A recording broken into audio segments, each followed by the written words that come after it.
Halo, selamat pagi. Jumpa lagi dengan Ibu. Materi tema 2, subtema 3, pembelajaran 1.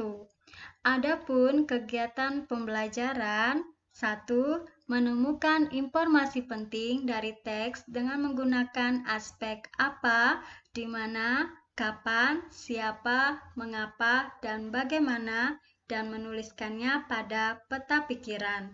Mengembangkan informasi dengan menggunakan kata baku dan kalimat efektif. 2. Menuliskan manfaat hewan dan tumbuhan terkait habitatnya. 3. Menemukan manfaat proklamasi kemerdekaan terkait kesejahteraan. Gambar anak menggunakan baju adat.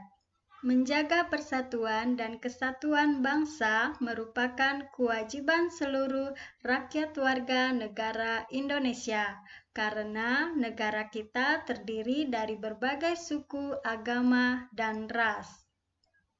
Sebagai pelajar, kalian dapat bersatu, baik itu pada saat kalian berdiskusi atau belajar kelompok. Dan piket kelas. Piket kelas merupakan salah satu contoh juga menunjukkan sikap menjaga persatuan. Persatuan dan kesatuan sudah dicontohkan oleh pejuang kita, seorang pemuda yang bernama Burhanuddin Muhammad Diah.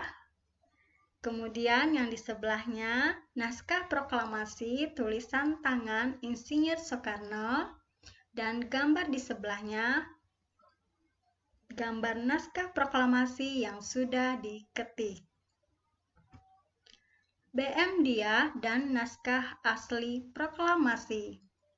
Teks proklamasi awalnya ditulis tangan oleh Soekarno, kemudian diketik oleh Sayuti Melik agar terlihat rapi.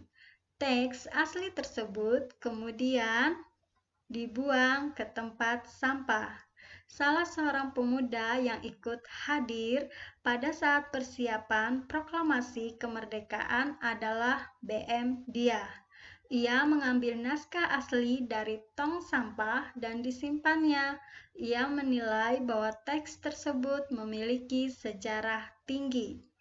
Naskah asli yang disimpan BM Diah selama 46 tahun, 9 bulan, 19 hari, kemudian dikembalikan kepada bangsa Indonesia. Dia membawa naskah asli proklamasi kemerdekaan RI pada Selasa pagi 19 Mei 1992. Pukul 10.30 dan menyerahkannya melalui Presiden Soeharto.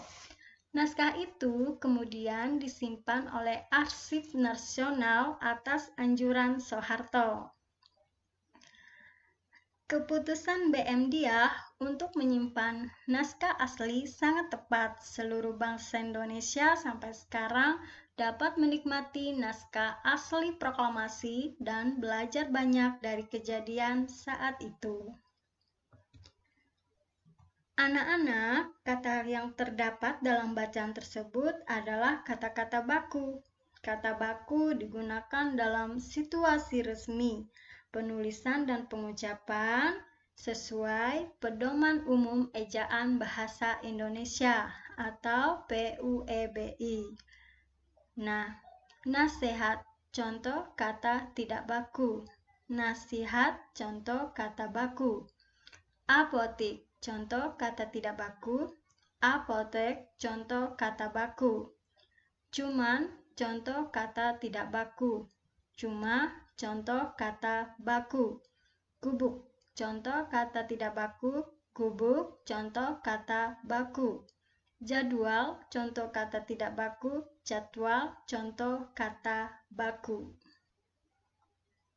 Nah, tugasnya anak-anak buatlah peta pikiran dengan menggunakan kata baku dan kalimat efektif dan menggunakan pertanyaan apa, mengapa, siapa, di mana, kapan, dan bagaimana. Tanaman sangat berguna bagi kehidupan manusia. Salah satunya adalah untuk membersihkan udara. Banyak penduduk Indonesia memanfaatkan tanaman sebagai pagar. Salah satu contohnya adalah beluntas.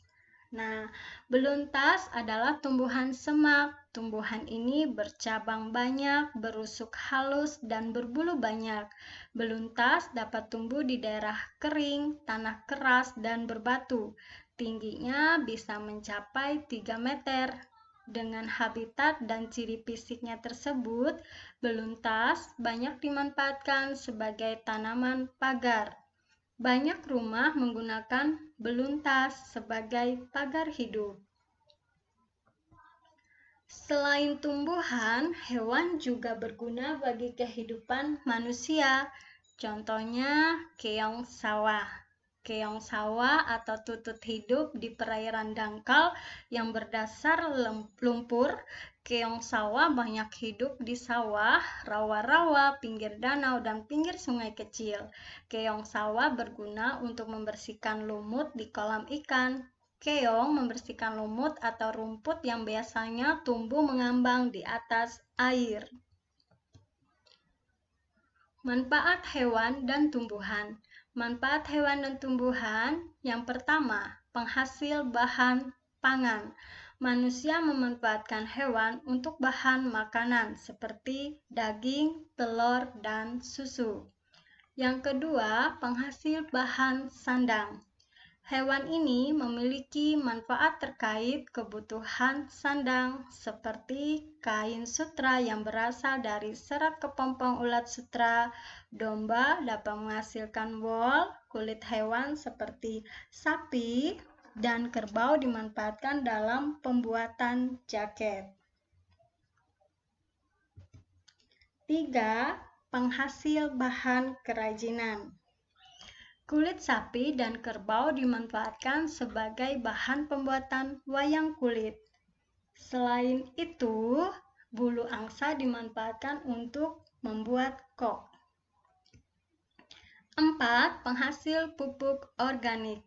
Kotoran berbagai jenis hewan seperti sapi dan kambing dapat digunakan sebagai bahan pembuatan pupuk organik yang baik dan tidak membahayakan bagi lingkungan. Yang kelima, penghasil tenaga. Tenaga gajah dimanfaatkan untuk mengangkut kayu. Tenaga kuda dimanfaatkan untuk menarik delman. Tenaga kerbau dimanfaatkan untuk membajak sawah. Manfaat tumbuhan bagi manusia dan lingkungan. 1. Bahan makanan. Bagian tumbuhan yang dapat digunakan untuk bahan makanan adalah batang, daun, bunga, buah, dan biji. 2. Bahan sandang. Serat kapas dapat dimanfaatkan untuk membuat kain katun. Yang ketiga, bahan bangunan. Kayu dari pohon jati, pohon kelapa, dan pohon meranti dimanfaatkan untuk bahan bangunan. 4.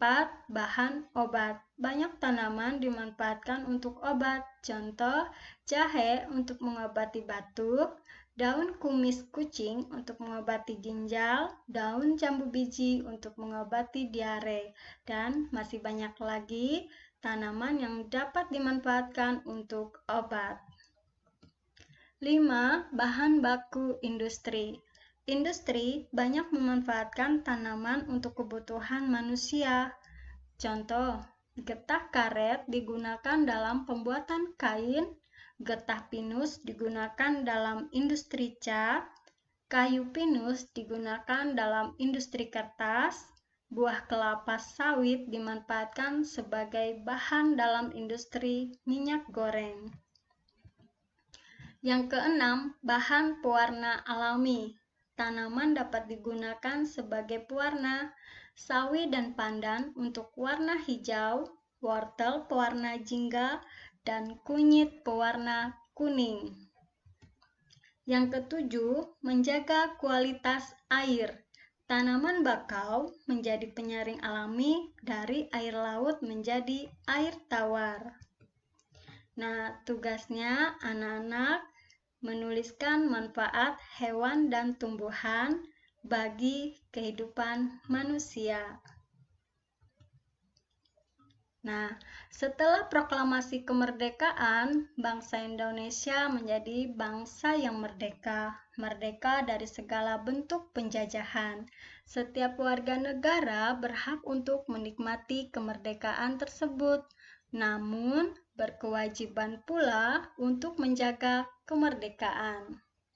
Kemerdekaan yang diraih dapat mewujudkan rakyat yang makmur dan sejahtera karena mereka bebas berkarya dan menambah wawasannya. Amatilah gambar berikut. Gambar tersebut mencerminkan rakyat yang sejahtera. Mereka menikmati kemerdekaan dengan memperoleh kebebasan dalam melakukan pekerjaan dan memperoleh pendidikan. Nah, tugasnya anak-anak menjawab pertanyaan.